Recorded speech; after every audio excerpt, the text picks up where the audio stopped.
la personalidad, que es lo que tiene que tener un arquero para poder ser escuchado de sus compañeros. Porque el arquero no puede ser monigote, como digo yo, esa palabra, perdón que lo utilice, que me venga a decir lo que yo tengo que hacer si yo soy el último hombre.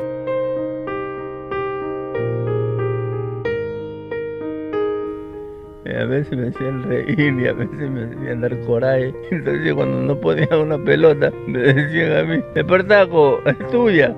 Y claro, cuando ya no puede, pues le digo.